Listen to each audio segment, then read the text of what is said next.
Hello, Pastor Jeff Gravens here, and I'm about to film a video that I'm hesitant to film. This is going to be my favorite books.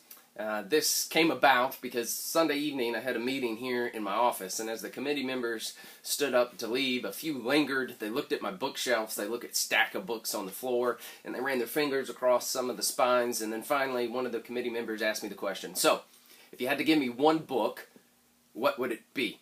And that's a difficult question for me to answer, but I'm going to try to do it here. And when I say my favorite books, I thought of a couple things. I didn't put a ton of thought into this video or the books that I selected. I just walked around my office and I pulled books off the shelf that were from the varied areas in which I like to read, and I thought of two things. What books have I read multiple times? And what books do I have a cemented memory of? I remember when I read it, and I remember why I return to those books. And I came up with a handful of them, and I'm going to attempt to make this short and film it in one take. So here we go. If you had to ask me now, at this very moment, what is my favorite book, I would tell you Why Revivals Tarry by Leonard Ravenhill. And this is an old copy that I have, and it is absolutely falling apart. That hinge is completely broken. So I don't read from that one anymore. I read from this little blue copy. This is a book that you shouldn't buy new. I mean, you can if you want to go buy new, but if you're into used bookstores, you can go into used bookstores and you will find this somewhere.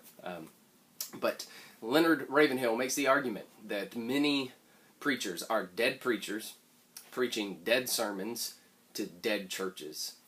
And the remedy for that he offers is prayer. We need to be people of prayer. And this book is filled with tweets before there were ever a thing called tweets. He has short sentences that are powerful and make you think over and over. My favorite quote from the book, there's many, but here's one of my favorite quotes.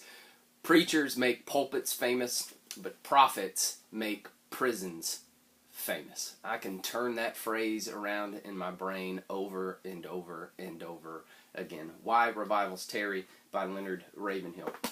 I'll offer up two books on the biblical text, on studying the Bible, understanding the Bible. I'll offer to you Dietrich Bonhoeffer, Discipleship. You may be familiar with a more common title, a more common version called The Cost of Discipleship. It's the same book. This is an edition put out by Fortress Press, and it just has textual notes, little notes that give context and insight to what Bonhoeffer was speaking of, perhaps some of the cultural settings that were going on. Dietrich Bonhoeffer's Discipleship, and it is a slow walk through the Sermon on the Mount. And for me, if we're going to be followers of Jesus Christ, we need to understand the Sermon on the Mount. We need to know it forwards and backwards. We need to know how to live it out, and Dietrich Bonhoeffer helps us with that.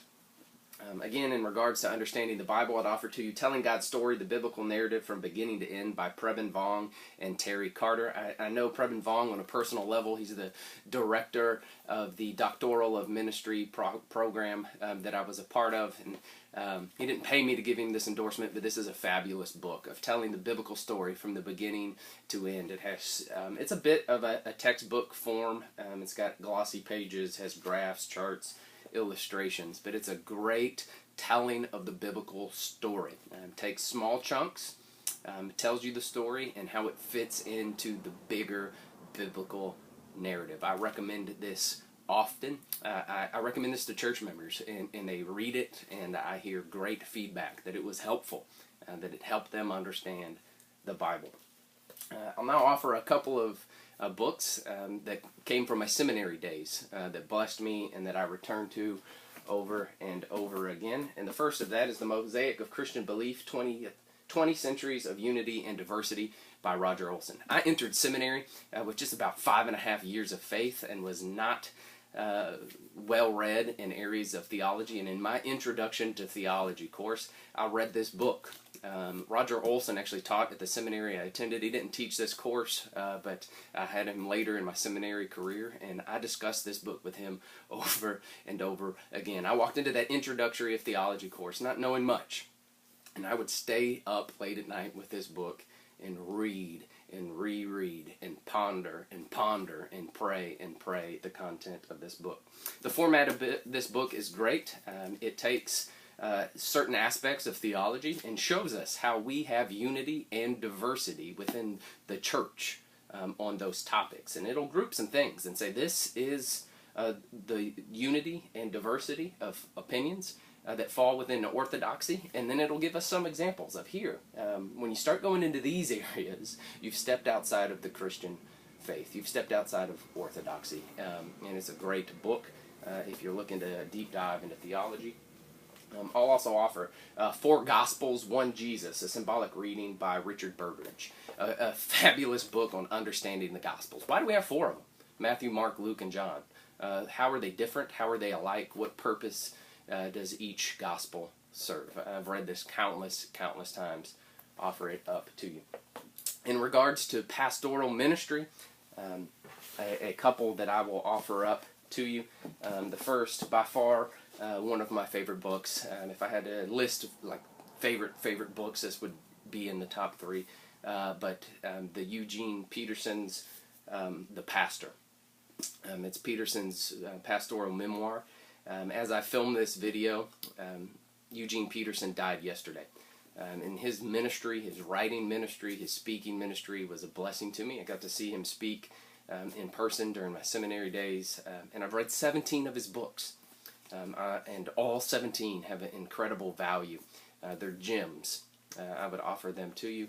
But if you're a pastor, this is required reading, in my opinion. I'm currently mentoring a seminary student, and this was the first book that I put on the list. You need to read this one. We need to discuss this book. It's a great illustration of what it means to be a pastor that is focused on prayer, that is focused on devotion to the Scripture, and that is devoted on leading people towards Jesus Christ. I do want to sneak in a couple other Peterson books that are not discussed much.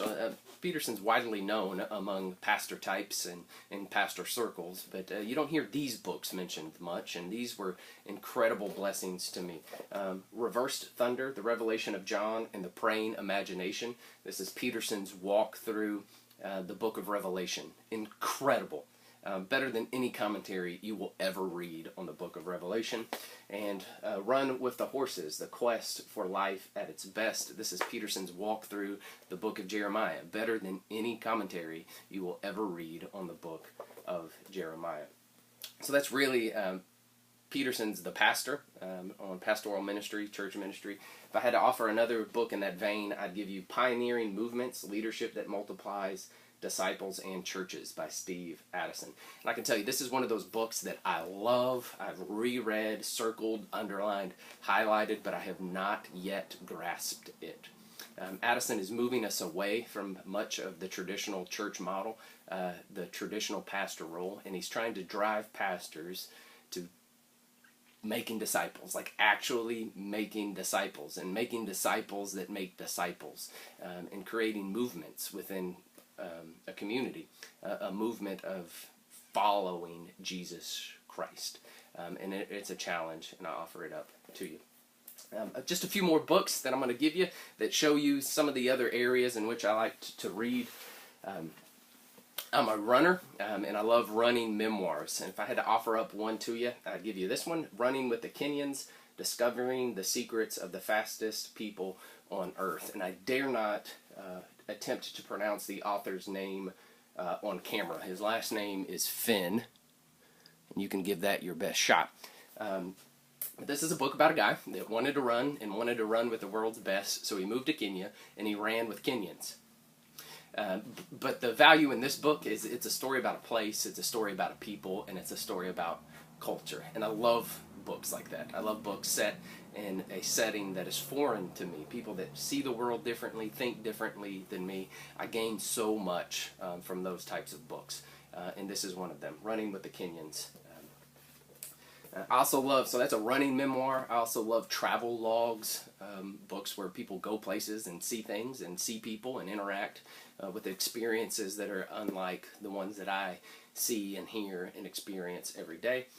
In that vein, I offer up Rory Stewart, The Places in Between. This is a new read for me. A pastor friend recommended it to me, and I read it a few months ago, and I absolutely love this book. Rory Stewart has lived a fascinating life, Googling and see the things that he's done and the things that he is doing. But this is the story, the travel log of him walking across Afghanistan. Yes, in the middle of a war, he walked across Afghanistan just calling on Muslims' religious mandate to be hospitable. He would walk to a place, walk into a village, say, "You're a Muslim, you are mandated to show me hospitality, I need a place to stay." And he did that and traveled across Afghanistan. Again, a great story about a place, a people, a culture.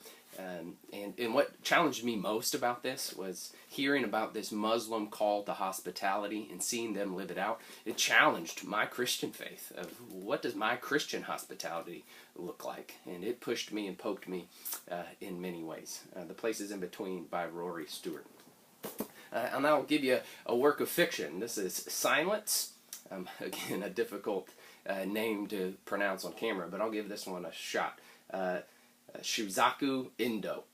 This is a story set in the 17th century of two Portuguese priests that traveled to Japan while feudal lords are trying to erase Christianity, to erase faith from the country. And these Portuguese priests have traveled to Japan because they've heard this rumor that one of their mentors traveled to Japan and has recanted of his faith. And this is a great fictional story of faith in the midst of persecution. And I recommend to you. It doesn't end the way you think it will end. It will challenge you and make you ask questions and make you examine yourself over and over again. It was recently made into a movie directed by Martin Scorsese. Great movie, powerful movie. I recommend it to you with caution that it is graphic. It's not easy to watch. Don't let your children see it. But it is a movie that will challenge you. I always recommend the book. Read the book, and then watch the movie. And then finally, just two more books. I love to read missionary memoirs, and I'll give you a couple here. I could give you hundreds of these. I'm just going to give you two. But Bruchko, and get this subtitle. The astonishing true story of a 19-year-old American, his capture by the Middletown Indians, and his adventures in Christianizing the Stone Age tribe by Bruce Olson. You get the whole book by that subtitle.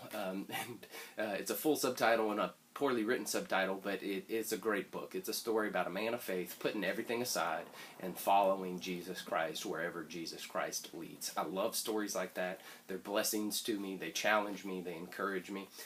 And I recommend this one to you. This one's made into a movie as well. I haven't seen it. I'll do that soon. But again, read the book. And finally, The Life and Diary of David Brainerd, edited by Jonathan Edwards. Yes, that's the Jonathan Edwards, the theologian Jonathan Edwards. David Brainerd in the mid-1700s was an early missionary to Native American tribes in what was New Jersey, New York, Pennsylvania area. And faithful to that call, was sick, died very young, and in his last few months of life actually lived in the home of Jonathan Edwards.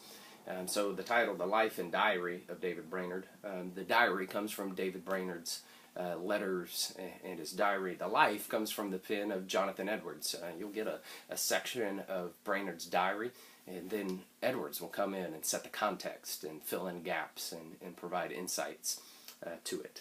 A challenge and an encouragement to read. Those are a few of my favorite books. If you have questions, comments, feel free to reach out to me. I would love to discuss books with you. Have a great day.